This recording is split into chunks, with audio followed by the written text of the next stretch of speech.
Oke, selamat malam kelas 1 ya. Waduh, ini udah. Kalau ini confirm malam ya, Bin? Malam, udah di mana-mana malam. Malam. Ya, gitu. Malam Indonesia malam banget di sini. Sebenarnya di sini udah baru jam 6 kurang seperempat, tapi udah malam juga ya. Udah jam 4 udah malam di sini sekarang. Jadi pokoknya malam semua. Ya, so kelompok pencapir juga mudah-mudahan kapanpun membaca, kapanpun menonton episode ini, vibe-nya kita coba rasakan malam ya. Kenapa? Karena kita akan membahas topik yang sangat menarik ya. Ini Raki kita pasti menarik ya, karena ini adalah sebuah topik yang sebenarnya sangat dekat dengan kita. Raki juga tadi ketika kita lakukan di backstage ya, kita backstage ya, di backstage kita lihat ini adalah topik yang tertarik, yang menarik untuk kita bicarakan, yaitu mengenai sejarah Indonesia terutama ya. Wah, ini menarik nih, sejarah Indonesia ini. Jadi dari ada beberapa nih ya yang menarik, karena mungkin nanti juga cerita gue mungkin ingin mengambilnya. Kalau dari gue recently aja, gue kan ada berkunjung ke beberapa museum gitu ya. Jadi ada museum baik seni maupun museum desain lah, ada banyak lah gitu ya. Terus udah gitu kita tuh di sana banyak gue ngelihat, oh ini berarti banyak didokumentasikan ya gitu. Jadi kayak desain ya, ada museum desain kemarin itu. Mereka tuh mencatat misalnya, negara ini itu mendapat influence desain tuh dari mana aja sih gitu. Jadi misalnya tahun berapa, 1600 atau apa gitu ya. Terus ternyata mereka banyak orang dari Eropa ke Asia, ke China gitu. Jadi yang ditunjukkan sama mereka tuh adalah desain-desain China pada saat itu, dan bagaimana mereka menginfluence desainnya Eropa pada saat itu.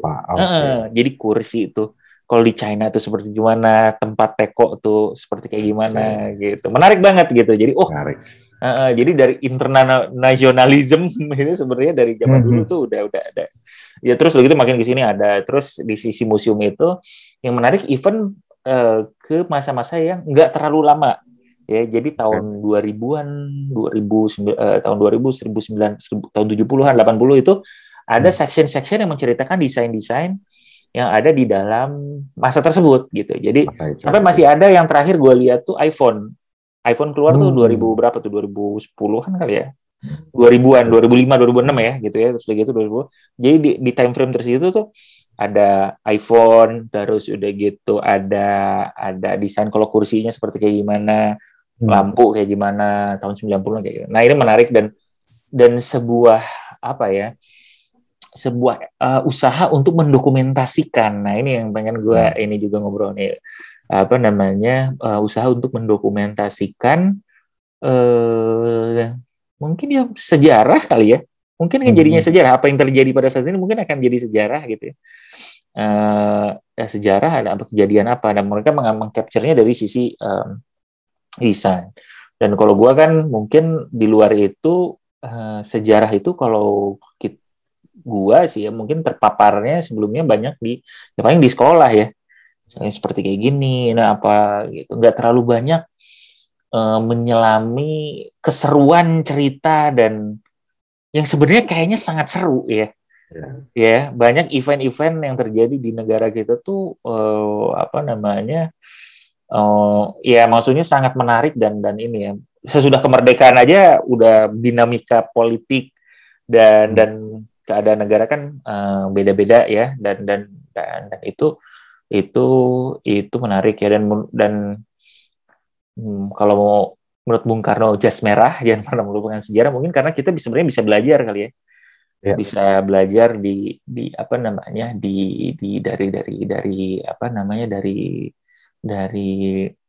sejarah tersebut. Oh, kita pernah nih ada dalam suatu masa masyarakat Indonesia kayak gini gitu, terjadi seperti kayak gini gitu. Terus pada saat itu gimana sih caranya gitu. Jadi ini sebelum mungkin Raki ada ya, gue ada satu terakhir yang gue pengen reflect dulu ya, adalah ketika pemilu ya. Pemilu itu pemilu kemarin lah, mulai kan kita tuh terpolarisasi ya. Ada yang ada kubu-kubuan lah. Kubu A dan B misalnya gitu ya. Kubu A dan B, dan salah satu yang menyerang dan apa segala macam. Nah, disitulah gue pada saat itu merefleks, kok gampang banget ya gitu ya. Orang kan kita tadinya biasa aja, nggak ada kan kita kayak gini kan, terpolarisasi biasanya masih Indonesia mah gitu-gitu aja, politik nggak pernah ada urusannya lah, maksudnya ya kita kan sangat satu sama lain kan. Kemarin kan hebohnya tuh sampai ada keluarga juga jadi ini, temen pertemanan jadi ada ini. Gue merefleks kayak sesimpel bahwa dulu tuh kan Indonesia tuh di buku-buku sejarah tuh sudah disebutkan bahwa taktiknya penjajah pada saat itu adalah memecah belah dan menguasai, katanya. Ya. Gitu. Jadi gue bilang, oh memang gampang kan ya. Memang gampang nih di utak-atiknya gitu. Jadi memang gampang nih bangsa ini, atau misalnya karakteristik dari sisi karakteristik atau apa yang mungkin udah dianalisis oleh penjajah di zaman dulu, dan menurut gue itu jadi salah satu yang menarik. Ini mungkin berulang, kita sebenarnya ada sesuatu yang mungkin sebenarnya bisa kita pelajari dari sebelumnya gitu ya. Kenapa sih kita tadinya mungkin terpolarisasi, terus kita mungkin jadinya bersatu kali, atau misalnya apa, terus kayak gimana, gue juga nggak tahu ya detailnya kan, mungkin ada berbagai macam sisi, tapi at least that's something yang mungkin menarik juga nih. Dan apabila kita bisa melihat dan belajar dari spirit sejarah itu, mungkin kita bisa mengambil keputusan atau mencari sebuah solusi yang lebih baik kali ya untuk banyak hal sih gitu. Gimana kalau lu mungkin ada reflection sendiri mengenai sejarah ini, gimana lu kenapa seneng gitu? Ini gue tuh excited ya kalau udah bicara sejarah. Ini kurang terlihat excited, tapi mungkin karena sudah larut malam. Sudah larut, betul. Sangat larut ini. Hampir dini hari ini. Ya, cuma emang gue excited banget ya. Jadi apa ya? Mungkin time spend gue untuk masalah sejarah tuh mungkin menghabiskan like 10% of my life gitu ya, untuk khususnya di akhir-akhir ini gitu. Sebelumnya juga mungkin juga suka, tapi akhir-akhir ini memang gue makin meningkat gitu. Karena nggak tahu ya, ini ada beberapa faktor juga kali. Ada seiring dengan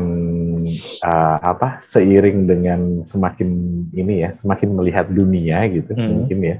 Jadi semakin lama melihat dunia, semakin penasaran sama why kan sebenarnya. Jadinya melakukan eksplorasi gitu. Kenapa begini, kenapa begini. Bener tadi yang Ebin bilang juga. Dan why itu ternyata leads to sejarah gitu. Leads to dulu gimana sih gitu ceritanya kan gitu ya. Kita lihat kenapa sih begini gitu. Terus emang dulu gimana gitu, atau apa sih yang dilakukan sama orang dulu. Jadi sebenarnya gue ada proyek pribadi gitu ya untuk bisa untuk bisa memahami apa yang terjadi di dunia ini gitu ya saat ini, dan khususnya di negara kita gitu. Jadi makanya gue juga lakukan berbagai eksplorasi gitu.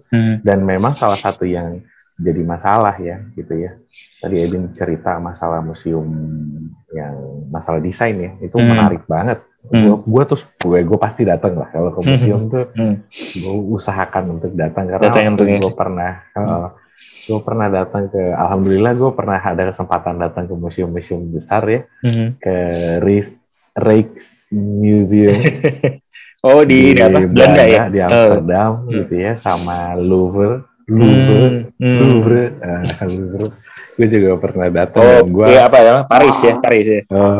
Itu udah kayak udah keranjingan, ngantri panjang-panjang, gue jabanin.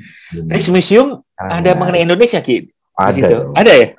Ada section Indonesia itu harus gue masukin section Indonesia. Dan ada lukisan Pangeran Diponegoro waktu ditangkap sama Belanda ya. Gitu. Nah itu juga ada. Itu yang kontroversial kan, karena cara Belanda menggambarkan sama cara Indonesia. lupa Indonesia siapa pelukisnya? Oh, mungkin Basuki Abdullah atau Avandi ya? Saya lupa gitu. Oh, itu iya. menggambarkan dengan cara yang berbeda gitu ya. Kalau di Belanda ada arogansi Belanda berhasil menangkap gitu, di Indonesia sebagai heroik tentu ya. Dia punya ada faktor heroiknya gitu, dan itu kontroversial karena dianggap bahkan lukisannya Belanda itu ya dia mau menceritakan kesuksesan kan, jadi lukisan itu bentuk sejarah juga gitu kan, bukti sejarah juga, dan itu yang sebenarnya nyambung juga dengan bahwa sejarah itu ditulis oleh yang menang atau yang menceritakan gitu kan. Iya, benar. Itu makin menarik lagi. Kenapa? Karena ada banyak sisi dari sejarah. Gitu. Contoh yang tadi Ebin bicara masalah kondisi desain gitu ya. Apa sih Ebin tadi museum apa desain? Museumnya ada Art and Design Museum, ada lah di Art and Design. Art and Design dia ngasih gambaran mungkin di kondisi populer gitu ya. Tapi kan sebenarnya kondisinya pada saat zaman itu mungkin nggak hanya populer aja. Tapi lu bicara misalkan let's say lower class. Mungkin dia punya art and design yang berbeda karena dia nggak mampu yang ada di level itu. Atau justru dari upper class gitu. Nah, view-nya tuh macam-macam gitu dari sejarah. Nah, sama kayak kita bicara sejarah tadi kayak Perang Diponegoro gitu ya, atau berbagai kondisi di Indonesia termasuk kemerdekaan tahun 65 dan lain-lain, itu juga sebenarnya ada berbagai faktor lah gitu sejarah itu ditulis. Nah, kita kan bukan ahli sejarah ya, jadi tentunya kita nggak terlalu ini, tapi menurut gue ini hal yang penting untuk kita bahas. Kenapa? Karena sebenarnya finding why gitu ya, tadi benar kata Ebin, finding why itu salah satunya bisa dilakukan dengan mempelajari sejarah. Nah, sayangnya, ini yang penting juga, sayangnya di Indonesia itu, kita memang sangat lemah secara bawaan gitu ya, secara dari nenek moyang kita kayaknya, mendokumentasikan apa yang kita biasa lakukan, gitu, atau yang sudah kita lakukan. Nah, sehingga ada beberapa kasus kan, kalau kayak kasus di Indonesia, kalau Ebin tahu yang kayak naskah teks proklamasi. Teks proklamasi itu hampir saja dibuang di tong sampah, bukan hampir, sudah dibuang di tong sampah. Oh gitu yang ya? Asli. Iya. Jadi ceritanya setelah Bung Karno nulis, besoknya mau dibacakan, diketik ulang kan, teks proklamasinya, terus diketik ulang lah sama si Sayuti Melik ya, saya lupa siapa. Nah, diketik ulang.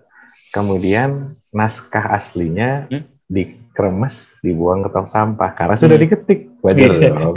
Karena sudah diketik kan, logik aja, mikirnya simple. Nah, terus ada yang ngelihat dan diambil dari tong sampah dan disimpan lah itu naskah. Untung belum belum kebuang beneran atau belum digondol sama tikus. Nah, untung juga ada foto proklamasi, gitu ya. Itu satu-satunya bukti yang benar ada, walaupun rekamannya tidak ada. Rekaman apa ya? Suara? Suara Bung Karno membacakan itu tidak ada. Jadi yang ada sekarang rekaman-rekaman itu, kalau saya tidak salah ya teman-teman, saya bukan ahli sejarah, rekaman itu adalah rekaman yang dibuat kembali, saya lupa di tahun 50-an atau 60-an gitu ya. Dan itu yang ada sekarang, gitu, dibacakan kembali oleh Bung Karno, memang untuk kebutuhan dokumentasi. Nah, alhamdulillah orangnya masih ada, masih bisa membacakan lagi. Gitu. Nah, yang menyedihkan itu kan yang bangsa super smart. Itu yang selalu jadi polemik di bangsa kita gitu. Karena kita punya satu lembaga yang namanya Arsip Nasional Republik Indonesia atau ANRI, itu ada websitenya, dan beberapa naskah sebenarnya sudah didigitalisasi oleh ANRI, jadi bisa diakses juga gitu. Nah, cuman sayangnya ANRI itu dapat super semar aja 3 versi. Jadi kalau ke ANRI itu ada 3 versi. Jadi memang masalahnya waktu itu surat aslinya masih sampai detik ini masih jadi perdebatan, ada di mana dan mana yang paling benar. Walaupun isinya agak memper lah, agak mirip gitu. Nah memang itu ya jadi masalah kita, dan apa namanya, menurut gue bener gitu ya, bahwa kita harus lebih concern. Dan kalau kita bicara harus lebih concern, maka tanggung jawab siapa gitu. Sebenarnya sih menurut gue ya, makin banyak orang yang menulis sejarah atau mendokumentasikan sejarah, nggak usah jauh-jauh berapa puluh tahun yang lalu, berapa ratus tahun yang lalu, menuliskan kondisi saat ini secara deskriptif aja, itu sebenarnya sudah membantu dalam penulisan sejarah menurut pendapat gue ya. Menarik nih. Ya, pada saat ini dideskripsikan aja, sebenarnya didokumentasikan, terus udah gitu itu jadi membantu sejarah ya sebenarnya bentuknya. Membantu sejarah, karena kalau kita baca berita aja gitu ya, kan sekarang yang paling jelas yang ada menggambarkan kondisi saat ini itu berita ya, gitu ya. Kita baca berita aja, mungkin ada banyak faktor yang kita nggak bisa ngerti gitu dari berita. Maksudnya kita nggak ngerti kondisi masyarakat saat itu, gitu ya. Kita bicara misalkan baca beritanya G30S gitu. Kalau baca beritanya G30S adalah di sana mungkin karena waktu itu yang yang diizinkan ada hanya koran angkatan bersenjata di tahun 65 itu, dan berita Yuda yang juga punyanya angkatan bersenjata, maka kita hanya akan lihat bahwa ada PKI melakukan plotting, menculik para jenderal gitu ya, dan membentuk Dewan Revolusi, gitu. Kan hanya itu gitu yang kita dapatkan. Jadi cerita kondisi di masyarakat sebenarnya nggak kegambar dari betul. Gitu, kalau tidak ada yang gitu sih, Din. Menarik. Itu. Dan juga kalau kita lihat misalnya kan dari berbagai sisi, kita bisa mencoba juga melihat ya. Jadi kan kata lu cerita ya bahwa siapa yang ingin menceritakan dan siapa misalnya yang menang gitu kan dari situ. Juga kalau misalnya dokumentasi itu ada dalam beberapa pandangan lah ya, gitu ya. Kayak misalnya lukisan yang tadi aja ya. Lukisan itu kan berarti kalau misalnya dari sana mungkin di ini adalah pemberontak mungkin gitu kan. Ya, kenapa? Narasinya tuh gimana gitu kan. Kalau di kita kan heroik, kenapa kita memperjuangkan ini. Nah, jadi bisa ada ternyata ada perbedaan pendapat gitu. Dan itu adalah ya mungkin masih banyak yang bisa dieksplor dan dikembangkan ya.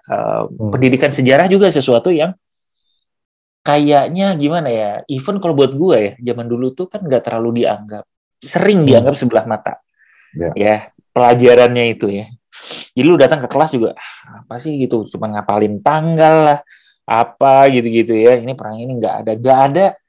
Mungkin juga karena terbatas informasinya, mungkin karena banyak hal, tapi enggak jadi sesuatu yang padahal itu kan sangat ya, bukan sangat lagi, sangat menarik gitu ya.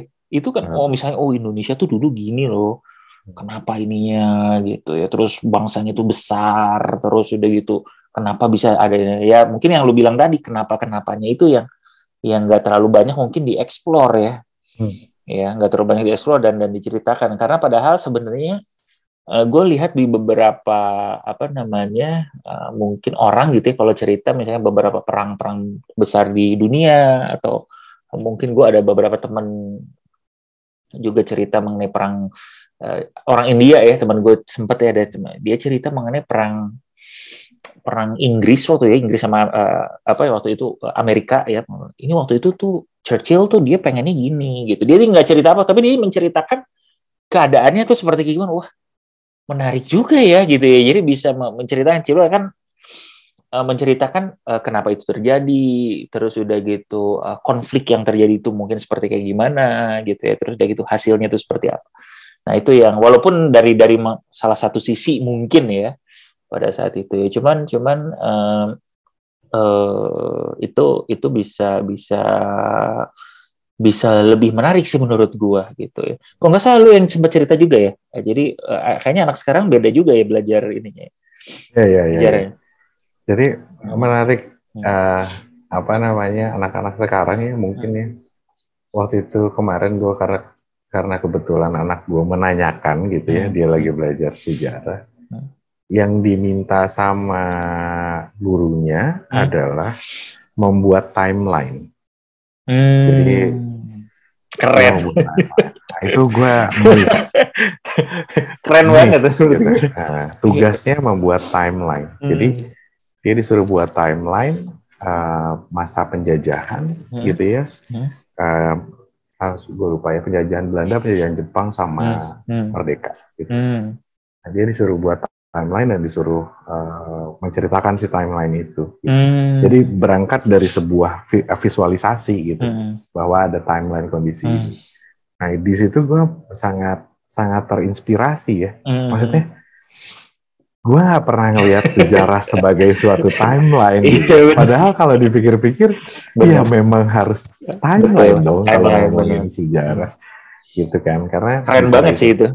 Karena kan, makanya, ya maksudnya minimal dia jadi belajar kan. Oke, timeline kenapa ini duluan? Abis ini kenapa ini dulu baru ini gitu. Itu kan. Ya gue bayangin ya, walaupun itu karena anak SD dan pertama kali belajar sejarah, jadi timeline-nya very sederhana ya, sangat sederhana. Cuman kalau lo bawa ini timeline yang simple ini, kalau lo lengkapi dengan informasi yang lebih rinci, kemudian lo komparasi sama kondisi dunia misalkan di sana, lo juga bisa lihat kan gitu. Sebenarnya ada hubungan apa sih Indonesia dengan dijajah dengan apa yang terjadi di Eropa, apa yang terjadi di Amerika, gitu kan? Betul. Nah itu tuh nyambung sebenarnya apa yang terjadi di Southeast Asia atau negara Asia lain gitu.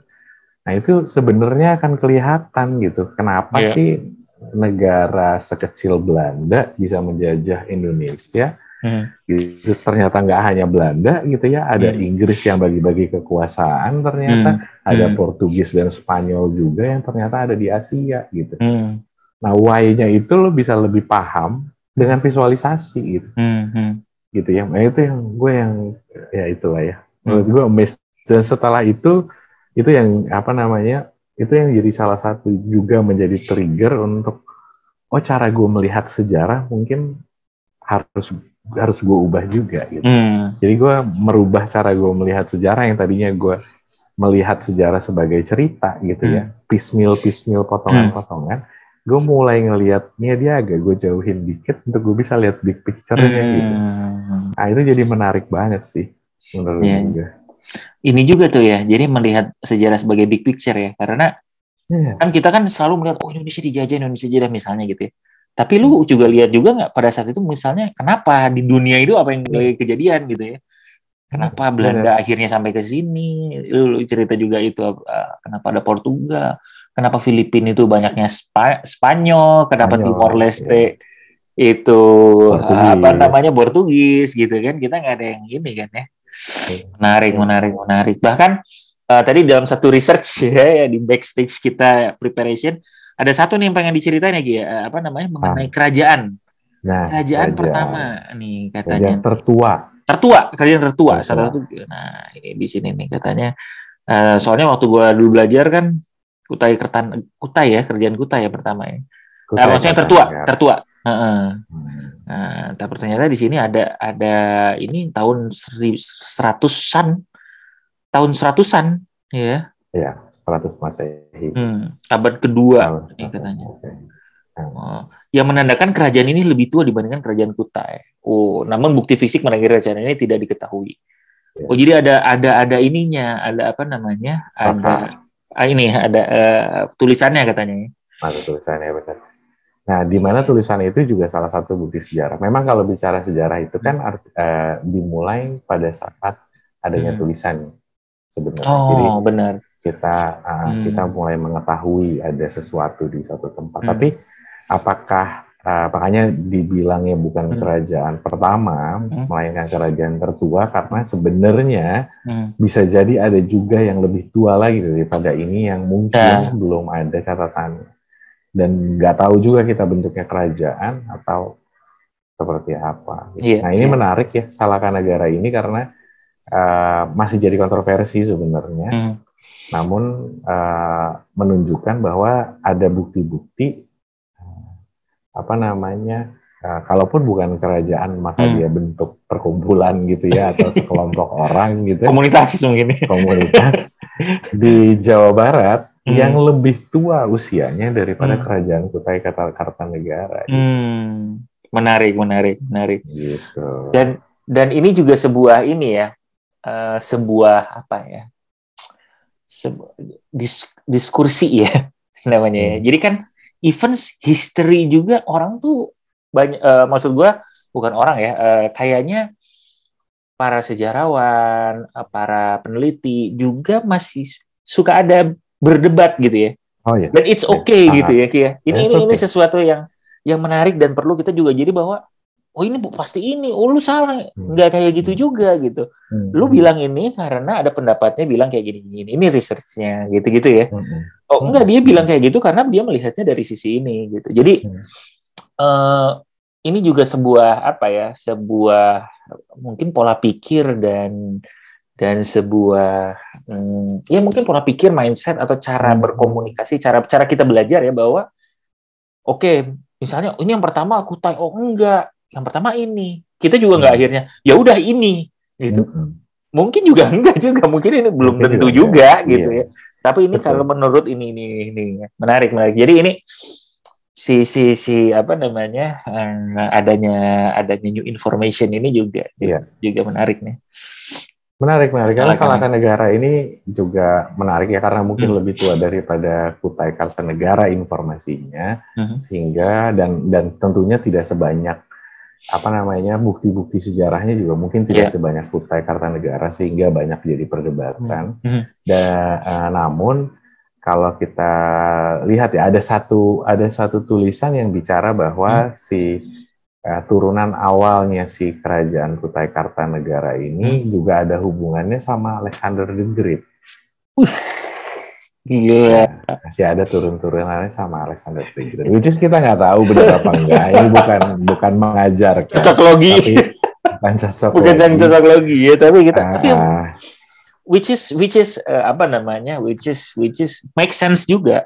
Sangat make sense mungkin pada zaman itu ya. Jadi apa nih, kemarin gue ngobrol juga sama Ninit, apa nih, bahwa kalau nggak salah raja-raja di Eropa itu semua itu kan banyak kawin antar ini ya. Jadi raja ini nikah sama pangeran ini gitu. Jadi mereka tuh bersaudara, dan kalau nggak salah tuh neneknya tuh si Queen Victoria-nya Inggris. Gitu. Gitu. Jadi menurut gue, kalau misalnya ini adalah di Eropa itu ya, kalau misalnya emang ada kerajaan di Indonesia dan akhirnya sangat memungkinkan sih, maksud gue bukan ya, itu bukan sesuatu yang nggak mungkin lah gitu. Ya, benar. Gitu. Jadi kawin antar kerajaan gitu. Iya, gitu. Nah, ya itulah gitu. Jadi menarik sih, karena dan kita itu kan pengaruhnya pasti kalau dilihat ya awal-awal kenapa Hindu dan Buddha kan karena memang turunnya dari India ya. Iya. Kita asal-muasalnya India duluan yang datang, kemudian Cina datang, kemudian Arab datang gitu. Nah itu juga banyak kontroversi, Bin. Jadi ada yang bicara bahwa dan masing-masing pergantian kekuasaan itu, gitu ya, itu juga membawa pengaruh yang berbeda kan. Kayak contoh peninggalan Hindu-Buddha juga mungkin nggak sepenuhnya masih ada karena kerajaan Islam timbul. Oh iya, betul. Tentunya ada isu agama juga di sana gitu, yang meniadakan gitu ya, bahkan merubah sejarah gitu ya, in a way gitu. Ada kondisi-kondisi yang begitu yang menyebabkan ini. Jadi menarik banget sih. Jadi gue tuh sampai ada apa namanya, dapat buku-buku soal kerajaan Nusantara gitu ya. Nah itu iya, lumayan menarik gitu kalau ngeliatin satu-satu dengan budayanya dan hubungan tadi ya, hubungan sama kayak kerajaan di Eropa sebenarnya. Di Indonesia pun kerajaan-kerajaan kita juga saling kawin kanan kiri gitu. Dan yang kemarin sempat ada pertanyaan tuh, jadi ya ada kemarin kita sempat bahas ya, ada satu profesor yang bicara soal Indonesia, ada pertanyaan menarik, dengan keragaman ini gitu ya, kenapa bisa dibuat Indonesia gitu. Indonesia dari Sabang sampai Merauke itu kenapa bisa itu yang menjadi Indonesia? Kan bisa jadi Indonesia itu hanya Jawa. atau hanya Kalimantan gitu atau yang lain-lain. Kenapa ini bisa jadi satu? Gitu? Nah itu menurut gue sangat menarik untuk didalami. Gitu. Bener. Sebenarnya alasannya cuma satu gitu. Alasannya karena Hindia Belanda. Karena ini adalah cakupannya mereka ini ya. Iya. Jadi kalau kita terlalu benci juga sama penjajah, sama Belanda, jangan pernah lupa kalau nggak ada Belanda, nggak ada Indonesia juga. Iya kan? Iya betul. Iya masih kerajaan-kerajaan aja mungkin ya masih ininya kerajaan. Bisa jadi masih kerajaan. Ya gitulah ya kira-kira ya. Ya itu yang menariknya ya. Menarik benar. Karena dilihat dari sisi apapun ya, ini tuh sangat bukan nggak masuk akal ya. Kan kita misalnya sampai Papua gitu ya. Dari sisi culture-nya totally different, dari bahasanya juga beda-beda, apa segala macam itu jadi ya dia luar biasa nih ini tuh. Makanya kita bangsa yang luar biasa sih sebenarnya nih. Luar biasa banget. Dan memang kalau ini memang nggak masuk akal ya kalau kita maksudnya ya kalau dipikir-pikir gimana sih Indonesia ini bisa ada tuh nggak bisa pakai akal gitu, nggak bisa pakai akal. Ini tuh perjalanannya sangat panjang gitu, sangat panjang. Dan ya maksudnya ada berbagai kontroversi ya kayak misalkan Majapahit dianggap dia kerajaan paling besar yang menguasai Nusantara kan, kata-kata Nusantara juga di berawal dari Sumpah Palapa gitu.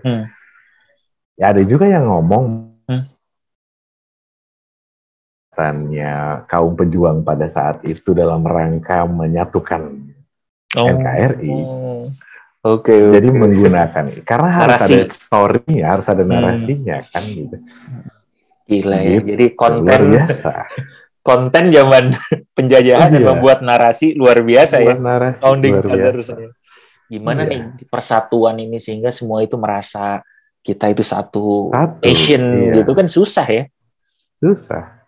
Jadi harus ada dasar ceritanya. Kalau buat orang Sumatera mungkin dia ngerasa lebih dekat sama Melayu kok gitu kan. Iya, benar. Benar. Menarik banget nih ya. Menarik sekali ya. Dan mungkin Kelompok Pencapir juga ini karena temanya sangat luas dan kita mungkin pengen juga ya untuk membahas beberapa yang lebih detail, lebih apa namanya? Oh, ini apa nih misalnya kerajaan di Indonesia atau misalnya even kerajaan salah satu kerajaan aja gitu ya. Nanti kita ini menarik tuh kita bisa ngobrol juga, silakan di-share.